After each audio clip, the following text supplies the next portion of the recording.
Ini sebelumnya I'm terribly sorry, ini saya melihat ke atas ini karena kameranya ada di bawah. Komputer biasanya ada di atas gitu ya. So don't get confused why I look up or look above the screen gitu ya. Since I have to check on the screen while the camera is just under the computer. Okay, thank you very much for your joining this event. I am going to just share a bit of what I've learned. Yeah, I've already shared my PPT. Is it already on your screen? Yeah. Oh, okay. Yeah. Yes, ma'am. Yeah, great. Okay. I think I'll just. Okay. So, Bapak Ibu, my presentation today is related to understanding the concept of IEL to uplift English teaching practices. We know that IEL is English as international language. Yeah, probably some of you or all of you have heard of this, or probably have practiced some of the what is it? Like methods or techniques in your classes, but probably not what is it in a great scope. Yeah, I already shared this link. This is like a questionnaire, just a simple questionnaire. I hope all of you can fill this questionnaire now while what is it listening to my presentation, or just later on. It's fine. It's fine with me. Okay, so maybe some of you, or some of us, or most of us, or many of us have heard of this Kachu's concentric circles. Yeah, that he. I guess is it she or he? I guess it's she. Yeah, Kachu is a female, if I'm not mistaken. So Kachu kind of separated, English into three circles, three big circles. Yeah, Kachu separated the English, like say, native speakers of English in the inner circle, and then the outer circle is for mostly the countries who were colonized by British. Yeah, and then the expanding circle is one of them is our country, Indonesia, because we're not colonized by British, but by the Netherlands. Yeah, so Kachru created this kind of separation, just to what is it, to distinguish between the English in native speaker of English countries, and those countries who were colonized by British before, and those countries who were never colonized by English. This is a bit of political, but from cultural circles, we come to know some of the terms like linguistic imperialism, the term where, how to say, it's like our country was colonized by Netherlands for 350 years, but the country or the colonizer didn't, impose Dutch language to us. That's different from the British, who also colonized or imposed its language, to the countries that were colonized.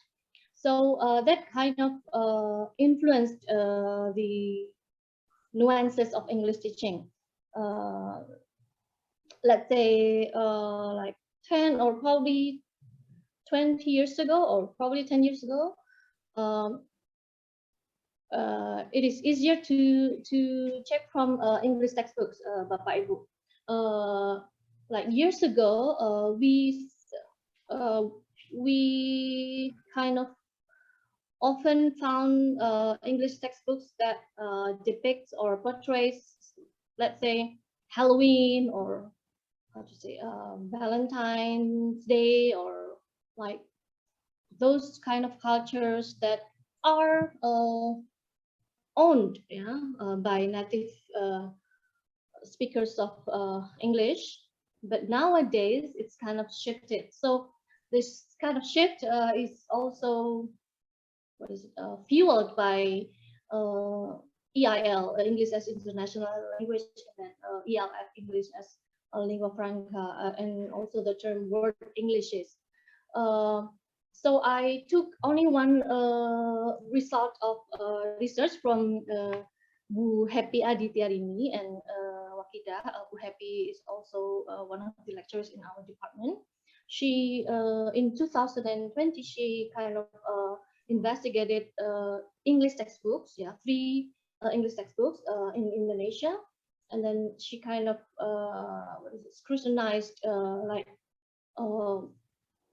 the percentage of probably cultures of or anything related to inner circle, outer circle, and expanding, and then they found that the things, cultures, and probably anything to do with inner circle, as you can see from this table, yeah, the highest percentage is expanding. So this is actually good. In 2002, many English textbooks are already textbooks authors or writers are already aware of this issue. Yeah, what kind of issue is it? Why?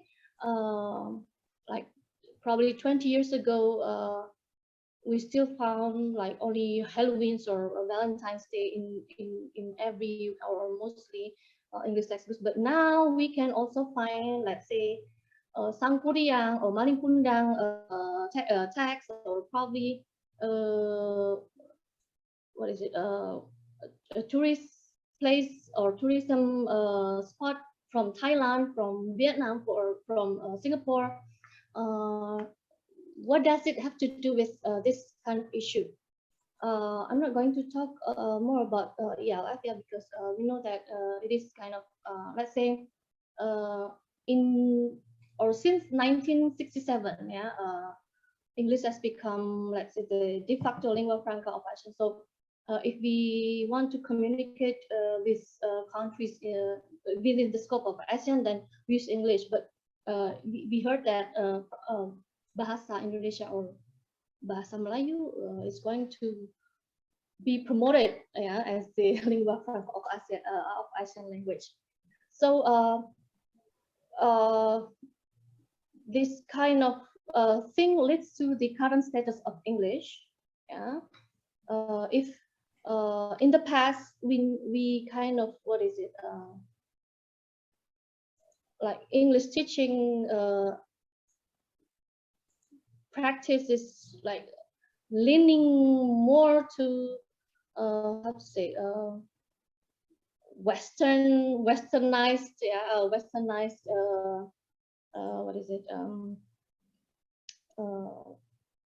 like too Western, like if we want to learn English, then we need to, or we have to learn Halloween and Valentine's Day. But we know the fact that it is not ours, not our culture. So like, why do we need we really need to learn their culture, or how about our culture?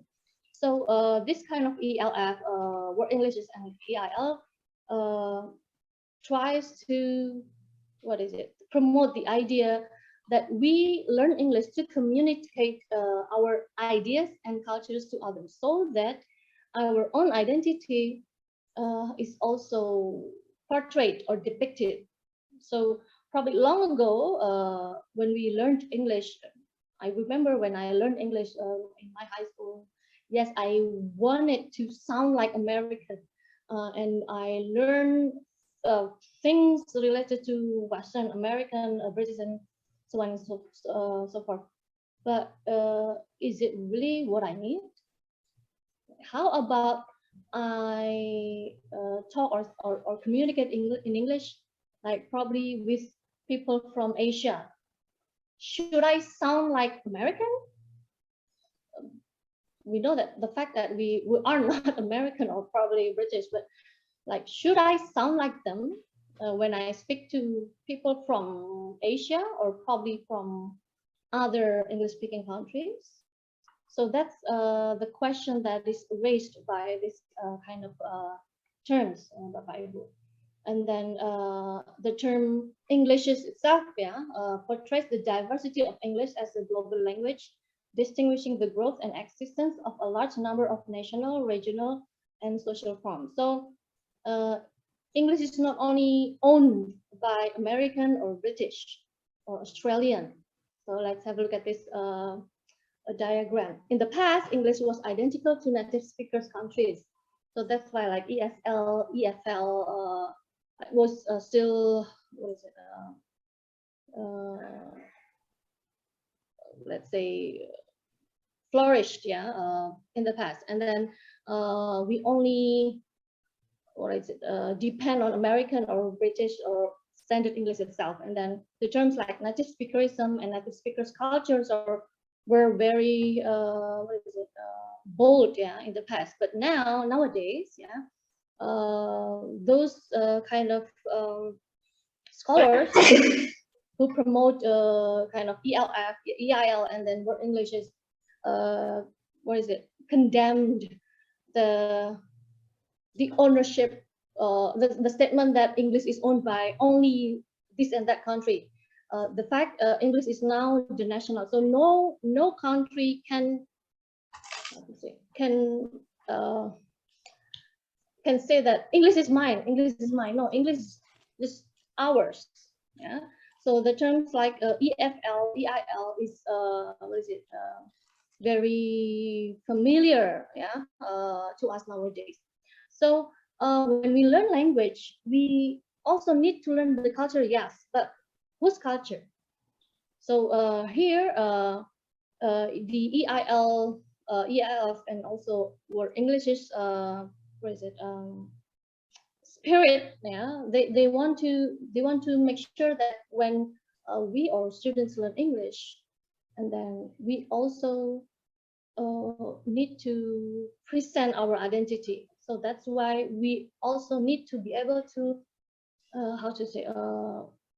represent our culture through the language that we use, either spoken or written. That's why Cortese and Jin in 1999 they promoted source culture, target culture, and international target culture team, to make sure that teachers are able to to deliver English to the students well. So then we need to make sure that teachers not only introduce Western culture, but also our own culture, but also other cultures, just like probably Thailand culture, Singaporean culture, and like the whole world's culture. Yeah. And so if we are already familiar with these four core competencies, of teachers' competencies in general, how about in English or as an English teacher? So Patel and Jane, they kind of formulated several competencies, that must be had or owned by us English teachers, that we should be lover, or we should love English, not only just teach, but we should also like or even love the language that we teach to our students. Syahara, yeah, you have 5 minutes more. Okay, and then also we must, this is kind of like just technical ability, but then Kirkpatrick it's just that teachers should be multilingual and also multicultural. Now, this is what we need to address. Yeah, probably some of you cannot agree with this idea. Yeah, but let me give you kind of what is it?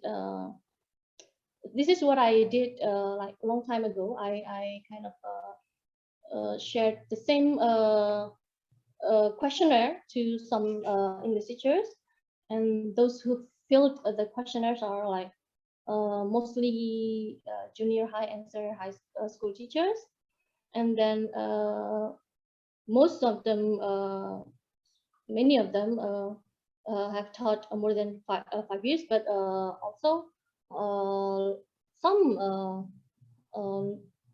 just probably novice teachers, yeah. And then this is the questionnaire that the same questionnaire that I also need you to fill later on. So those 22 respondents say that okay, they already heard about IELTS before, and then mostly they also have heard that where is it? English is not now, yeah, not only monopolized by native speakers of English, and then what is it? Have they heard about when learning English we need to learn culture and its relation to identity? They also have heard it, and then have they ever heard about ELF before? All of them are already familiar with ELF term. And then, now this is, have they ever heard that linguistic imperialism, yeah? That when we're talking about the current status of English, yeah, it is also related to linguistic imperialism, the one that I mentioned before. Most of them already heard of it, and then they also ever heard of word Englishes. And then this one is related to their perception of whether or not they have to practice, yeah, this kind of issues in their teaching practice. Mostly agree that teaching English should use standard English, and then less than half, yeah, agree that when teaching English they have also to teach what is it, the native speakers cultures. And then this is quite interesting, that learning English, when learning English we have also to learn their culture, like there are varied answers. And then that English materials that should be taught to students have to contain those native speaker cultures, yeah.